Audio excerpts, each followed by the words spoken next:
Boa tarde a todos. Professor Sérgio, agradeço por você aceitar nosso convite. Hoje nosso colóquio tem duas peculiaridades importantes. O primeiro é que temos mais um professor de nosso programa de pós-graduação e, bom, eu tinha a expectativa de, por ser o último desse semestre, íamos ter um público bem maior hoje, né? Mas à medida que a gente o colóquio vai se desenvolvendo, com certeza aumentará o público aqui. Bom, como falei, hoje nosso colóquio temos a presença do professor Sérgio. O professor Sérgio, ele é professor de aqui de nosso departamento da Unidade Acadêmica de Santo Agostinho, e ele tem graduação em Física e mestrado em Física, e também tem doutorado em Física. Neste caso, o doutorado é pela Universidade Federal de Pernambuco, aqui, nossa universidade mais próxima, vizinha próxima aqui. E ele também fez estágio de pós-doutorado no Instituto de Ciências Fotônicas de Barcelona, em Espanha, e também fez pós-doutorado aqui na Universidade Federal de Pernambuco. Como tinha falado, hoje é professor adjunto, ele foi professor adjunto da Universidade da República em Montevideo, Uruguai, e atualmente é professor de nossa unidade acadêmica de Cabo de Santo Agostinho, a unidade do campo das engenharias da Universidade Federal Rural de Pernambuco. O professor Sérgio, ele tem experiência nas áreas de física atômica, óptica quântica, e atua principalmente nos temas relacionados com armadilhas magneto-ópticas, mistura de ondas em sistemas atômicos coerentemente preparados, espectroscopia óptica e coerente, armazenamento de luz em átomos frios, e além disso também tem experiência nos trabalhos relacionados com o momento angular orbital da luz, magnetometria atômica e geração de estados compridos de luz. O professor Sérgio tem vários trabalhos. Comprimidos. Comprimido, né? Isso. E eu disse o quê? Comprimido, sim, Comprido. da luz. Comprimidos da luz. O professor Sérgio também tem vários trabalhos nas áreas de pesquisa nas quais ele se desenvolve, e também participou em vários eventos e como orientação de trabalhos de mestrado e de iniciação científica na Universidade Federal Rural de Pernambuco. Então, professor Sérgio, mais uma vez agradeço por você aceitar o convite. Acredito completamente que será uma palestra muito boa, e para fechar nosso ciclo de palestras este semestre, algo muito interessante para nossos estudantes e colegas que se encontram hoje aqui assistindo sua palestra. Então, cedo a palavra para você para iniciar. Obrigado, Ramon. A ideia da palestra... Sérgio, ainda não está projetando a tua palestra. Está projetando? Agora sim. Tem como botar ela em tela cheia? Vou.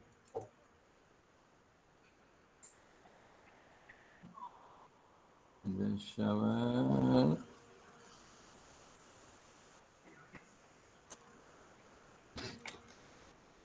Pronto, agora foi.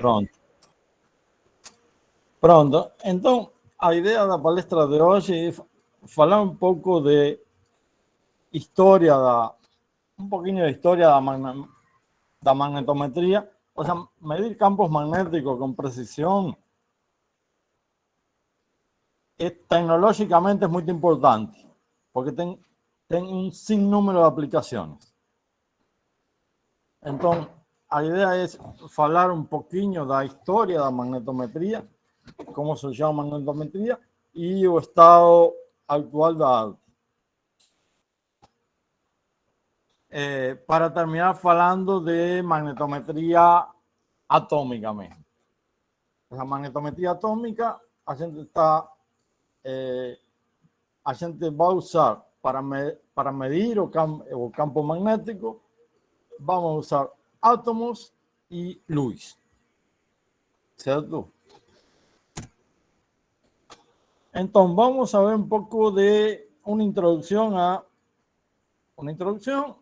depois um pouquinho de história da magnetometria, falar um pouquinho das aplicações, tipos de magnetómetro e, finalmente, a gente vai cair na magnetometria atômica, ou seja, o uso de átomos para medir o campo magnético.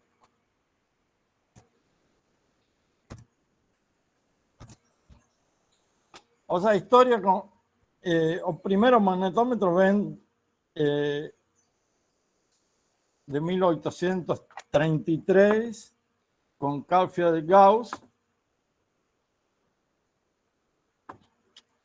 do laboratório geomagnético de Göttingen. O sea, él inventó el primer dispositivo para medir la fuerza del campo magnético, compuesta por una barra magnética suspensa en una fibra de oro. Ahí tengo un diseño da época do aparelho.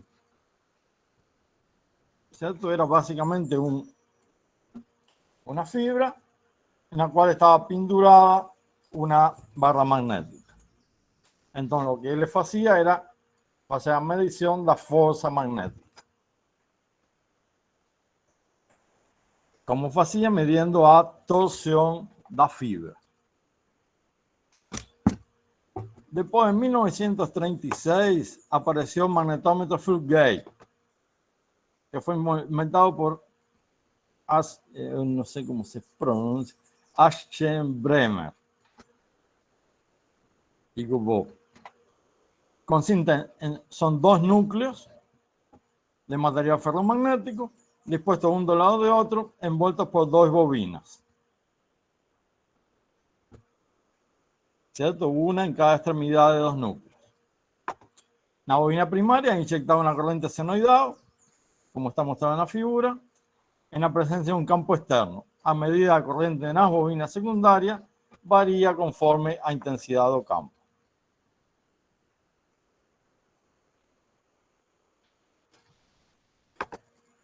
Después, con avanzo da física de semicondutores, se desenvolvió o magnetómetro, quizá un magnetómetro más extendido, pela simplicidad, que es o efecto Hall, o magnetómetro de efecto Hall, que es básicamente un bloque semiconductor, en lo cual circula una corriente en la dirección longitudinal y debido a fuerza eléctrica y magnética, tengo una acumulación de cargas de un lado de él. Entonces, debido a esa acumulación de cargas, aparece en las paredes laterales, aparece un potencial, que en general es muy pequeño, son microvolts. ¿Cierto? Entonces, esos magnetómetros son los magnetómetros más extendidos desde el punto de vista de uso más común, más corriente. No tienen mucha precisión.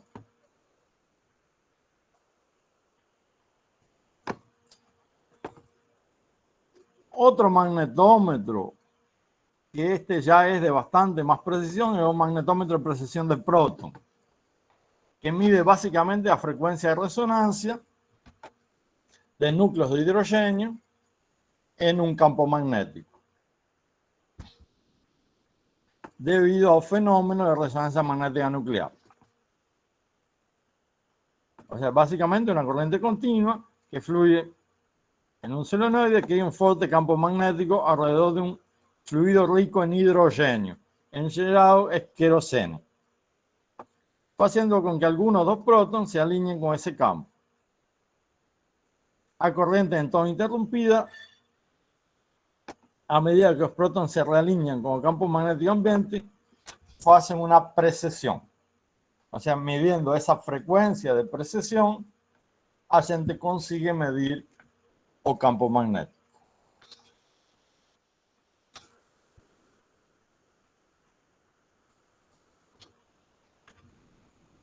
Y aquí están, en los años 1964, aparecieron los SQUID. Os squid até o avance dos magnetômetros atômicos eram os que tinham a maior sensibilidade.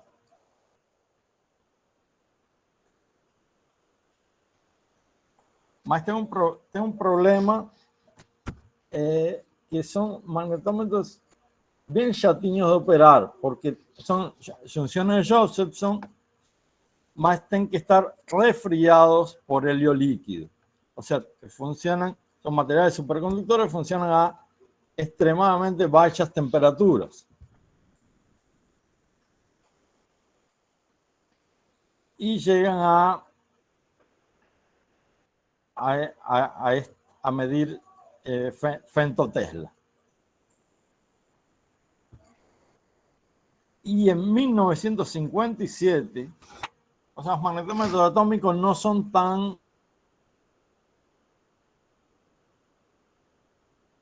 ...1957. Mas, en aquel entonces,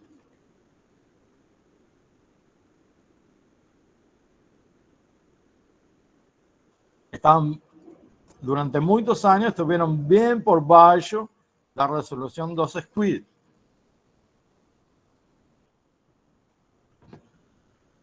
Aquí está, la sigla de Squid es esto: Superconducting Quantum Interference Device. Entonces, el principio básico de este tipo de magnetómetro es polarizar una muestra de átomos alcalinos. En general se usan por algunas cuestiones técnicas átomos alcalinos. En realidad podría ser otro tipo de átomos también. Entonces, el principio básico de este magnetómetro es polarizar una muestra con un feixe de bombeo y monitorear su precisión en el campo magnético usando un feixe de prueba.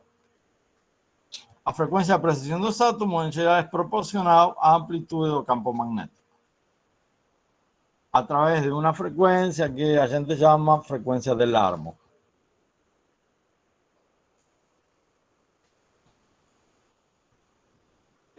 Vamos a hablar un poquito de las aplicaciones de la magnetometría.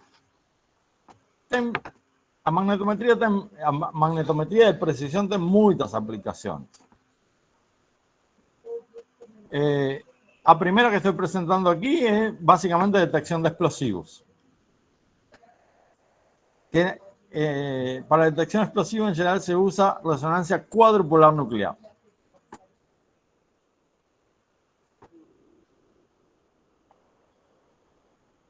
La mayoría de los explosivos en general tienen este elemento químico que tiene un grande momento de cuadrupolo. Entonces, cada material tiene una frecuencia de cuadrupolo característica.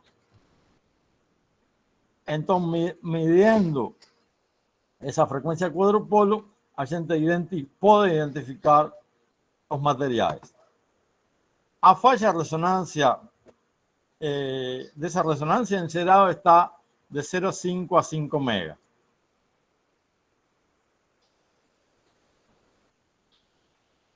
Y como característica, el método en general tiene una talla bastante baja de alarmes falsos.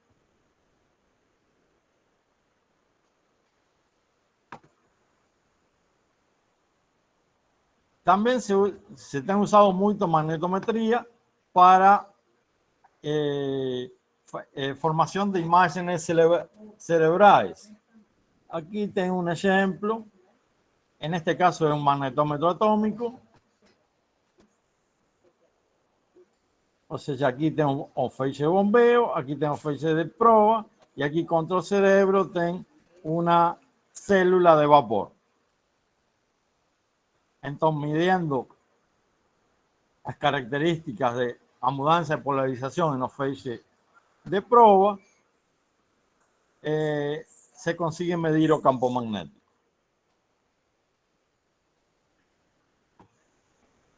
Aquí tenemos un listaje de algunas aplicaciones de la magnetometría. Primero, almacenamiento de información. Detección de minerales, prospección de petróleo, detección de contrabando, exploración de espacio, porque en la orientación dos satélites usa o campo magnético, usa una medida do campo magnético. En geral, o que tem, o satélite tem una célula Hall, que son 3 células Hall, de ellos perpendiculares. Entonces, con eso, a gente puede medir o vector campo magnético. Y experimentos de física fundamental.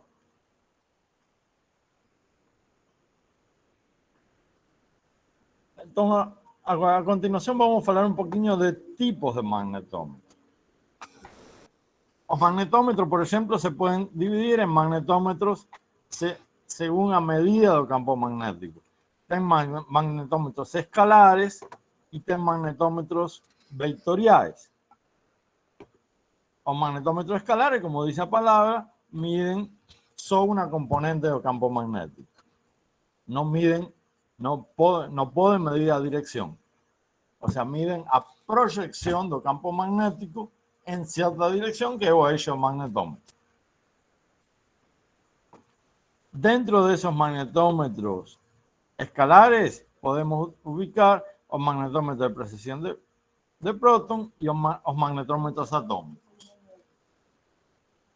Si bien tienen propuestas para hacer magnetómetros atómicos vectoriales.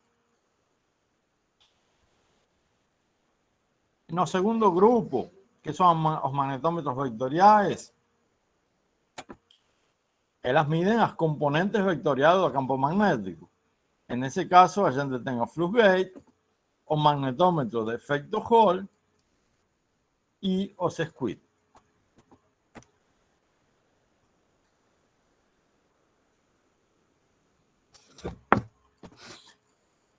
Aquí estoy presentando una figura mostrando ciertas escalas en magnetometría.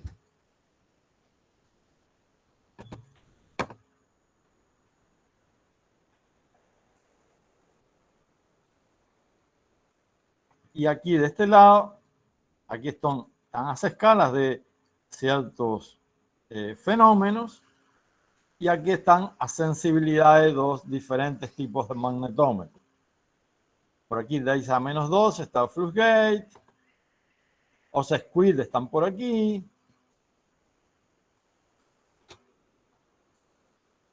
Los squid de bajas temperaturas están aquí en 10 a menos 15.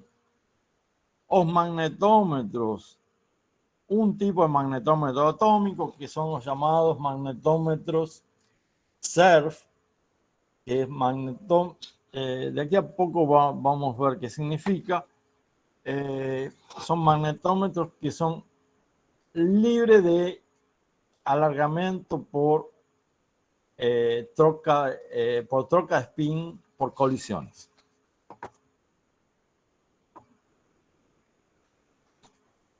Y aquí en bajo están los magnetómetros que operan en radiofrecuencia.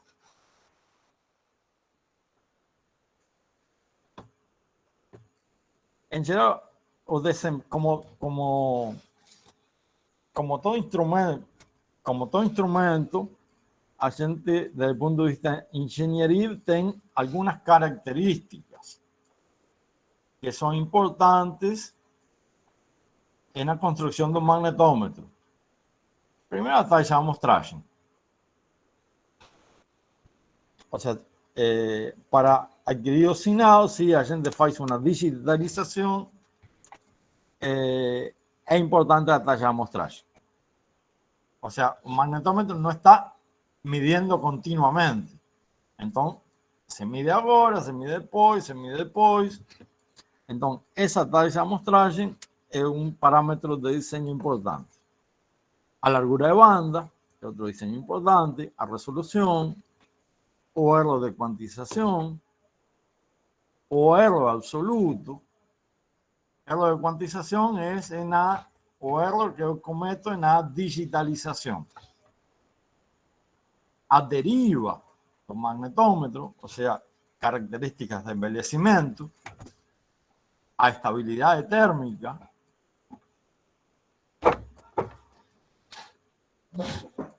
porque los magnetómetros, como están feitos de materiales, pueden tener una deriva térmica o ruido. O sea, ruido importante para los magnetómetros que miden campos magnéticos muy pequeños, porque ahí a gente va a tener sinais muy pequeños. Entonces ahí el ruido es fundamental. A sensibilidad y a tolerancia a gradientes de campo magnético. ¿Cierto? Porque una cosa es diseñar un magnetómetro que mide un campo magnético constante y otra cosa es diseñar un magnetómetro que tenga cierta tolerancia a los gradientes. Aquí, por ejemplo, tengo un mapa del campo magnético terrestre. El campo magnético terrestre no es único. El campo magnético terrestre tiene es local. O sea, en cada punto geográfico tiene un campo magnético diferente. Por aquí, por sur de Brasil, Uruguay, tem um mínimo do campo magnético.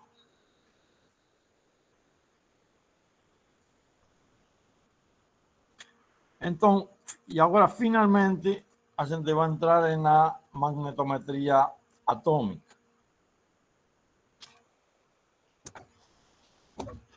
Aqui tem o funcionamento geral de um magnetômetro atômico. O magnetômetro atômico tem basicamente átomos, um campo magnético que vocês querem medir, um bombeio, um feixe de bombeio,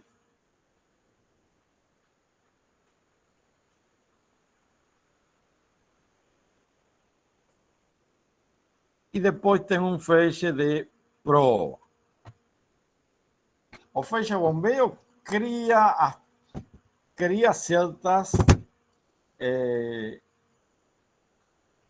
populaciones atómicas en ciertos niveles. Y dependiendo del magnetómetro es lo que yo quiero hacer. Pueden hacer un alineamiento, o sea, crear un alineamiento de los átomos. Y después de crear ese alineamiento, los átomos comienzan a precesionar, o sea, crea un dipolo. Y ahí los átomos comienzan a proceder en un dipolo magnético. Y ahí él les comienza a precesionar en el campo magnético. Entonces, con feixe de prueba se mide esa precesión. Que lo que se mide en ese dado puede ser una mudanza en la polarización del feixe de prueba, debido a interacción de los átomos con el campo magnético. El llegado al límite de sensibilidad fundamental es dado de esta forma, donde Gu es el factor giromagnético de estado fundamental, N es el número de átomos, Tau es el tiempo de relajación de los spins. Los spins en geral, cuando crié los spins, él tiene un tiempo de relajación. Y T grande es el tiempo de observación. O sea, mientras más tiempo observo, más sensibilidad yo tengo. ¿Cierto? O sea, sería un magnetómetro perfecto si yo consigo observar un tiempo infinito. Mas eso no es posible. Entonces, el tiempo de observación tiene que entrar en la sensibilidad. A gente va a trabajar con átomos que tienen cierta estructura hiperfina, o sea, separación de niveles. La estructura hiperfina es una estructura que surge, la estructura fina surge de la interacción del spin electrónico con o momento angular orbital. E depois, essa estrutura fina pode interagir con el momento, con el spin nuclear de un átomo y da lugar a llamada estructura hiperfina. Y aquí está mostrada la estructura hiperfina de átomos alcalinos.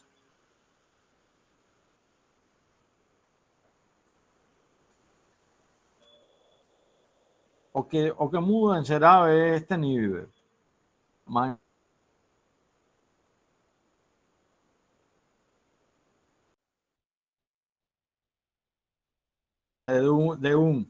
Con dos niveles no estado, dos niveles de estructura hiperfina, una línea de 2 con 4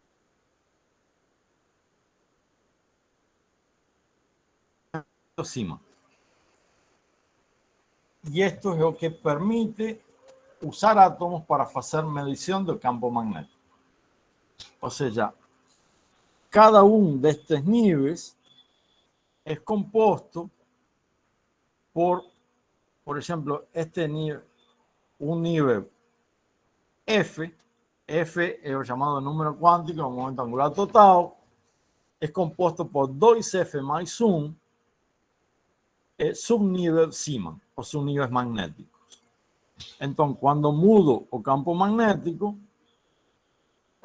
a posición, o sea, a energía de esos niveles muda. Entonces, usando ese fato,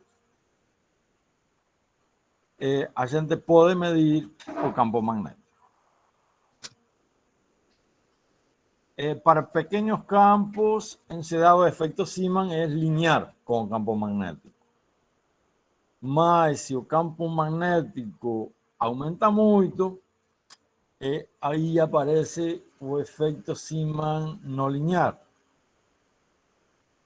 que es uno de los problemas para construir magnetómetros. Entonces, los magnetómetros que voy a describir aquí, que son experimentos en los cuales yo participé allá en Uruguay, son magnetómetros usando o fenómeno de IT, que es Electromagnetic Induced Transparency. O sea, en la presencia de un campo fuerte,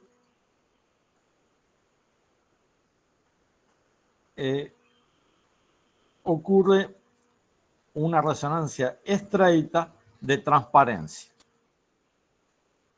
O sea, esta sería la asociación de feixe fraco en un experimento de dos feixes, atravesando una célula de vapor.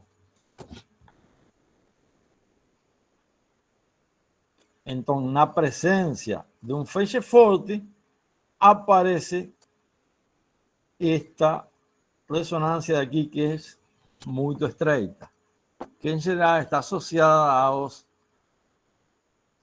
los tempos de coherencia entre los niveles fundamentales. También aparece, dependiendo de la transición, puede aparecer el efecto inverso o efecto llamado EIA, o sea, Electromagnetic Induced Absorption, que por la presencia de feixe fuerte aumentada absorción.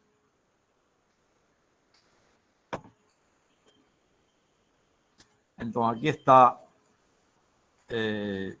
un modelo donde tengo un sistema de 3 niveles, 2 niveles en estado fundamental, un nivel en estado excitado, tengo un campo fuerte y un campo fraco. Entonces, si yo no tiver campo fuerte, yo tengo esta absorción larga aquí, que tengo a largura de la es asociado al tiempo de vida del estado excitado. mas en la presencia de feixe forte, aparece este campo, esta resonancia muy estreita aquí. Esa resonancia estreita a largura dessa resonancia está associada ao decaimento da coerência entre o nível B e o nível C, que em geral são muito estreitas. Por exemplo, se a gente trabalha com uma célula de vapor com feixes de 1 centímetro, de 1 centímetro de largura, a gente pode ter ressonâncias estreitas da ordem, em célula de vapor, da ordem de 20, 30 kHz. Tem algunos métodos para reducir ainda más a largura de esa resonancia, que es, por ejemplo, la introducción de un gas buffer. Dentro de la célula se introduce un gas que realice algunas colisiones. En ese caso, la gente puede llegar a tener resonancias de hasta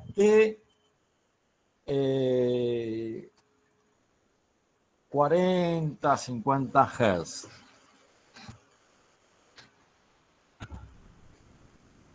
Aquí tengo una figura experimental. Entonces ahora vamos a describir un magnetómetro atómico que fue baseado en los fenómenos de EIT. En una célula con gas buffer.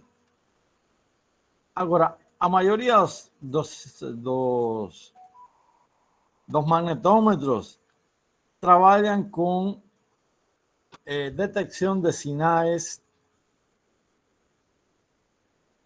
estacionarias, o sea, en régimen estacionario. ¿Cierto? Una vez que fue atingido o régimen permanente. La gente escogió otro camino. Escogió el camino de estudiar transientes. O sea, a gente tem un feixe bombeo que por bombeo óptico acumula toda la población en los niveles estos de fuera. Entonces crea un alineamiento. Entonces, una vez creado el alineamiento,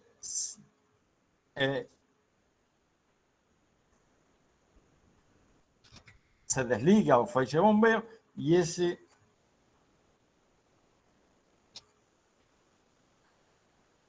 ¿cómo decir? Se cría un campo o campo va a crear una precesión, dos dipolos en torno del campo magnético. Esa precesión en general depende del campo magnético a través de esta frecuencia llamada frecuencia de Larmor, que es o llamado magnetón de Bohr,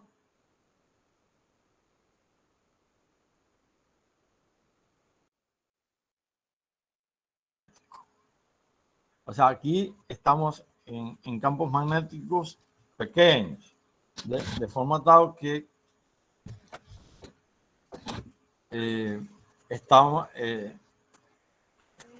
a gente tiene un efecto Zeeman que es lineal. Entonces, los experimentos es bien simples, es un láser, un isolador óptico, un filtro, un polarizador, a célula con un solenoide aquí doblado. En torno de él tengo un solenoide para controlar el campo magnético y un fotodetector.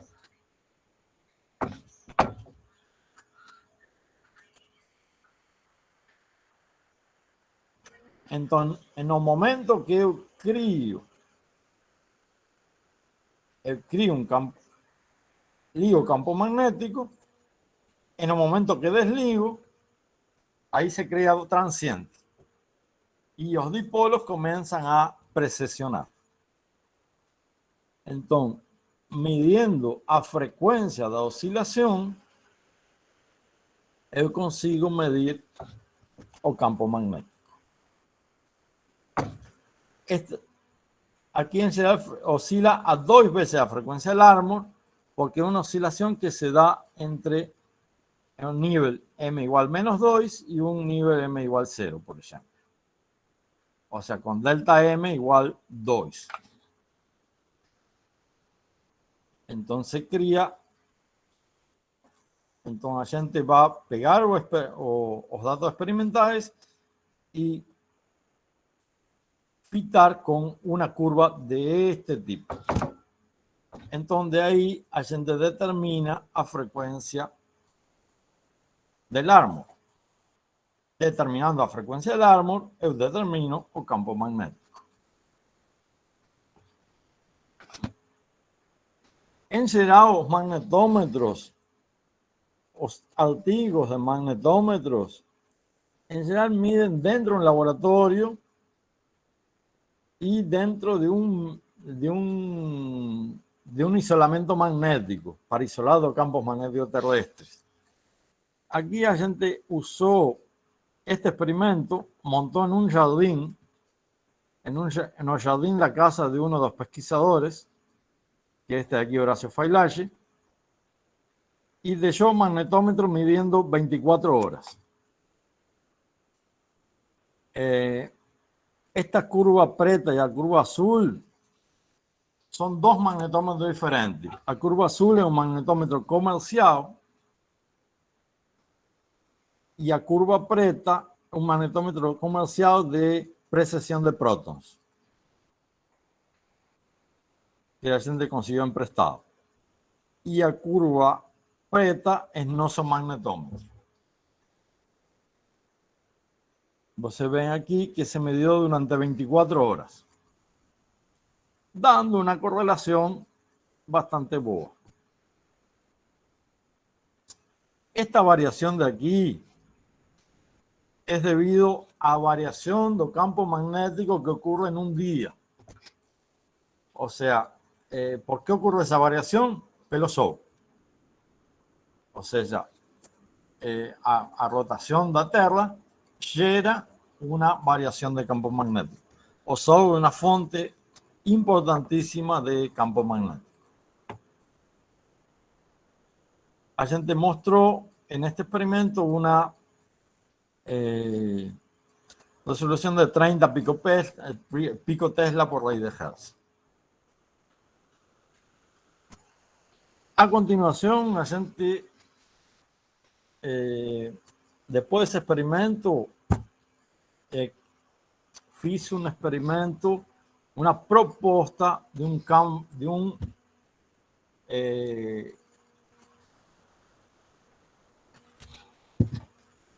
magnetómetro vectorial, que es más o menos la misma, o mismo setup, solo que aquí tengo un polarizador que gira y va a permitir girar a polarización. Entonces la gente mostró de primeros principios que el potencial de interacción es regido de esta forma. Entonces va a aparecer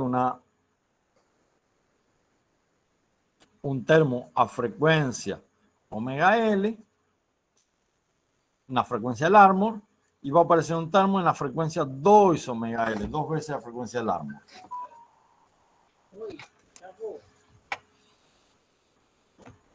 Y la gente puede mostrar que la relación entre las 2 componentes es 4 veces tangente a menos 2 de alfa, siendo alfa o ángulo entre la polarización y el campo magnético. Para efeitos experimentales, es bueno trocar, hacer una rotación de ángulos, 2 ángulos alfa beta, a 2 ángulos phi, a estos 2 ángulos. ¿Por qué? Porque desde el punto de vista experimental es más simple tener un ángulo que sea o ángulo da polarización, ¿cierto? Que es este ángulo de aquí, que forma un eixo fixo con un eixo fixo perpendicular ao eixo de propagación con o campo eléctrico, ou seja, a polarización da luz. Então, fazendo duas medidas, a gente consigue determinar os dois ângulos. Aqui estão os resultados. Certo?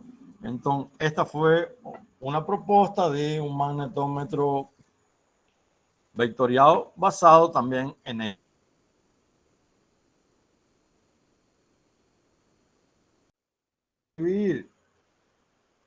algunos efeitos que limitam muito a sensibilidade de magnetómetros atômicos. O primeiro efeito é a relaxação por troca de spin. O sea, en una colisión, este efecto se conoce de un artículo de 1973 de Harper. En una colisión puede tener una troca de spin. Entonces, ese fenómeno de relajación es uno de los problemas mayores en la sensibilidad de magnetómetros. Entonces, él mostró que ese efecto desaparecía si aumentaba mucho o a gente medía en densidad, en campos magnéticos muy fracos, muy pequeños, o con número de densidad atómica muy grande. En esos dos casos, se reducía mucho a relajación por troca de spin. Entonces, apareció una propuesta de un magnetómetro, los magnetómetros llamados de SERF, o magnetómetros libres de relajación por troca de spin. Esta es una propuesta que apareció, estamos con poco tiempo, entonces vamos a acelerar un poquito. Una propuesta de Woodker do año 2008, que les logra una sensibilidad demostrada de 0,54 femtotesla por raíz de Hertz y una fundamental, o sea, haciendo una predicción, eliminando algunos factores experimentales, les predicieron una sensibilidad fundamental de 0,12 femtotesla por raíz de Hertz. Esto ultrapasó los magnetómetros SQUID, con a vantagem que você não tem resfriamento com hélio. Isso já é o resfriamento com hélio é muito problemático. Certo? E aqui está o setup experimental. Depois tem outra proposta de magnetómetro, que é um magnetómetro de RF. Ou seja, se usa um campo de radiofrequência para medir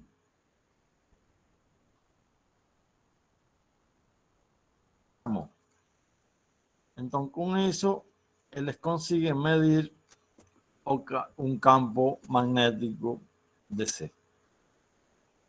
En ese magnetómetro le obtuvieron 0,2 femtotesla por raíz de Hertz y la predicción es 0,01 femtotesla por raíz de Hertz. Entonces, para terminar, quería enumerar algunos factores de carácter fundamental que limitan la sensibilidad de un magnetómetro. Primero, mecanismo de relajación de coherencia atómica. Diferentes mecanismos de relajación.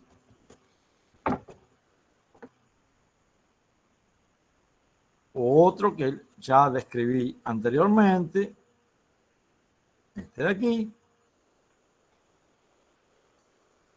que es un mecanismo de relaxamiento por troca de spin. Después, otros factores experimentales que son importantes, hay influencia del ruido de láser. O sea, los láser no son perfectos, están ruido. Pueden tener ruido en amplitud, pueden tener ruido en fase. Si tienen ruido en fase, aparece este efecto aquí que en la literatura se conoce como efecto Yabusaki, que es esa conversión de ruido de fase en ruido de amplitud. Eso también puede ser un problema para los magnetómetros.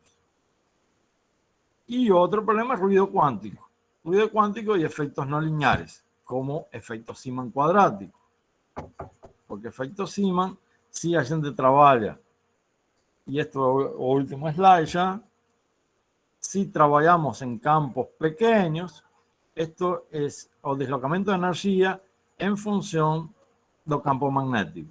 Entonces, si la gente trabaja con campos pequeños, aquí la gente tiene un efecto Zeeman lineal. Mas si la gente permite grandes campos, ahí va a aparecer el efecto Zeeman cuadrático, que también es un problema para la sensibilidad de los magnetómetros. Y con eso a gente termina.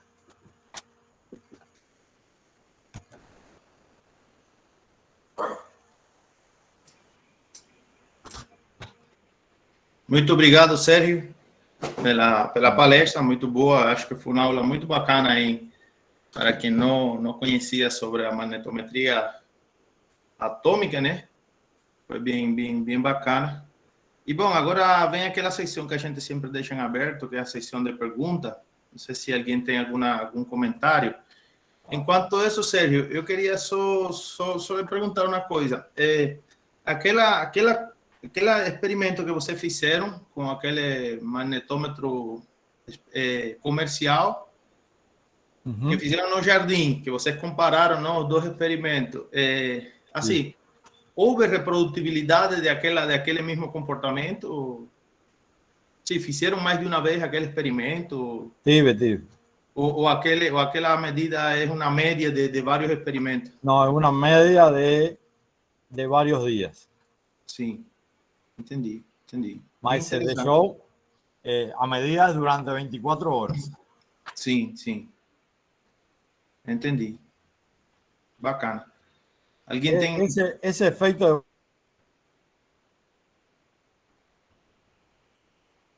¿Travó, Sergio? Paro. No, ¿está escuchando? Agora sí. No, que esa variación que usted tenga ali es una variación real do campo magnético en la superficie de la Tierra. O campo magnético en la superficie de la Tierra tiene una variación pela rotación. Sí. O Sol es una grande fuente de campo magnético. Entendi. Deixa, eu estou olhando aqui a ver se tem alguma pergunta no chat, mas tem não. Nossos estudantes hoje se preocupam por colocar o nome só. Tá. Alguém tem alguma pergunta? Então, deixa eu fazer um aqui. Caí pra caramba aí durante a apresentação. Minha internet hoje está bem ruim aqui. Não sei se o Sérgio chegou a falar, mas eu vou fazer uma pergunta aqui, Sérgio, para tu comentar, como tu tem bastante experiência nessa temática.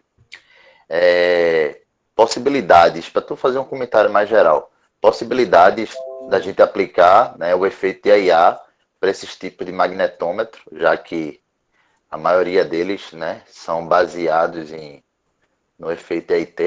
Na verdade, eu nem me recordo de literatura com magnetômetros baseados em EIA. Pode ser que tenha, mas eu realmente nunca li nenhum trabalho.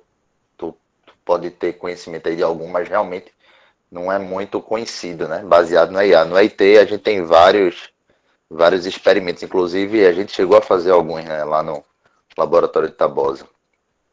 Aí tua experiência, Sérgio, para tu ver algum tipo de viabilidade, qual é a tua visão, utilizando o efeito de EIA que tu mostrou aí também? Eu acho que usando o efeito de EIA pode ser interessante no sentido de que que en ciertas condiciones de editar, ella tiene relación sin el ruido mejor que edité. E a medida você pode fazer do mesmo jeito, porque você lo que está midiendo é uma ressonância e posição de ressonância. Tanto pela técnica de medir em regime estacionário ou pela técnica de medir em o transiente, você perfeitamente pode medir em ella. E eu acho que é interessante fazer montar um experimento desse tipo.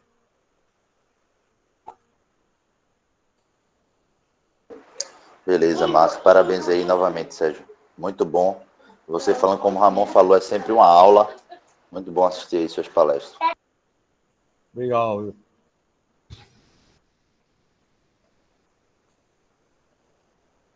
O microfone está desligado, desculpe. Trazer esses experimentos assim para aqui, para a UAXA, é muito complicado montar toda a infraestrutura? Não, a gente já tem montado um experimento sobre a mesa óptica que de IT, tanto de IT como de IA, depende da transição, que não implicaria fazer muita coisa mais para usar isso para medir campos magnéticos. Entendi. Vamos cobrar aí as alunas Flávia e Larissa. Tá dependendo delas aí, né, Sérgio? Cobrar aí para elas fazerem e aí a gente tem um magnetômetro óptico aí na UAXA. Eu acho que não tem que fazer muita coisa mais sobre o experimento que está montado. O único que seria interessante é fazer aquela bobina que eu queria fazer de um solenoide bem comprido para ter um controle bem preciso do campo magnético. Sérgio, e desde o ponto de vista de financiamento, dinheiro, assim, se pronto, está muito difícil fazer todo, comprar as coisas, trazer já essa bobina, trazer todo um equipamento profissional para começar a fazer projetos. O grupo tem alguns projetos. Agora Rafael aprovou um projeto. Então tem alguns projetos que podem sair recursos para... Não, mas me refiro assim, em questão de quantidade, é muito grande o que precisa? Não. Não? O mais caro é a parte de laser, células, mas isso a gente tem uma parte já. A gente tá num limite, tá ligado, Ramon? Tipo, hoje a gente consegue montar, mas por exemplo, se uma célula, a gente só tem 2 células. Se uma quebrar, aí a gente já fica sem conseguir. Aí só tem um laser. Se esse laser aí der pau, a gente também, então a gente tá num limite muito grande. O ideal é a gente conseguir comprar pelo menos outro laser, mais células. Então, assim, hoje a gente está no limite, a gente conseguiria montar o experimento. Na verdade, como o Sérgio falou, a gente está bem avançado. O sistema aí, as meninas Flávia e Larissa montaram já bastante coisa, está bem adiantado, a gente está bem perto de começar a fazer medida sistemática. Mas é isso, a gente está no limite, vai estar muito arriscado. Qualquer coisinha, quebrou, alguma coisinha a gente para totalmente. Por exemplo, durante a pandemia, dio una bronca ese laser, mas a gente desarmou e conseguiu ajeitar. Ainda bem, né? Ainda bem que pelo menos tive solução. Deu uma bronca piezoeléctrico e deu uma bronca um peltier. Um peltier a gente tirou, soldou e hoje em dia está funcionando. Essa pandemia não só afetou a nós como seres humanos. Como Rafael falava, a gente está no limite. Bom, então só basta a gente seguir procurando financiamento aí, a ver se alguém sente piedade de nós para seguir aumentando o nosso campo lá na UAXA, não? Isso aí, o que a gente não pode desistir. Eu acho que é importante, não, que os estudantes saibam disso também, porque nem toda pesquisa parece tão simples, nem todo experimento é algo que chegou lá, montou e já, não? Às vezes você se propõe uma coisa e ao final nem sempre dá certo. Por ejemplo, ahora yo tengo un estudiante de iniciación científica que está montando en usinaje mismo unas cavidades láser feitas en latón. Va lento porque es un trabajo de iniciación científica. Entendi. No es... Mas se ele tem interesse, daqui a pouco entra no programa e assim daqui para frente. Professor Oswaldo tem que falar. Ô Sérgio, tudo bom? Tudo bom. Parabéns pela palestra e só tentando fomentar, dando uma de aluno, né? Já que os alunos não estão falando, eu vou ser o aluno. Pensando nessa questão que tu colocaste, digamos que eu sou um aluno que gosta da parte de instrumentação e sensores, né? Como é que a gente poderia utilizar essa técnica, né? Esse conhecimento para transformar isso em sensores ou atuadores, né? Mais especificamente sensores, para medição, né? Para medição, isso. Eu acho que são magnetômetros em geral que têm muita precisão. Então, seria interessante para usar como... Eu tenho... Faz tempo que tenho uma ideia de que se crie na UAS un laboratorio de... Crear un laboratorio de magnetometría. Un laboratorio de referencia. Que a gente permitiria... Porque muitas vezes você tem os sensores Hall, mas que você necessita calibrar. Então, necessita um magnetômetro de muita resolução para calibrar outros. O seja, necessita criar um padrão. Sim. Obrigado, Thiago.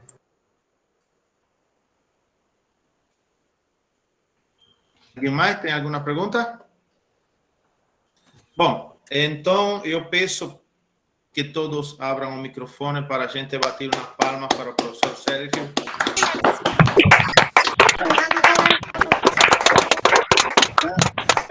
Obrigado. Mais uma vez, Sérgio, muito obrigado pela sua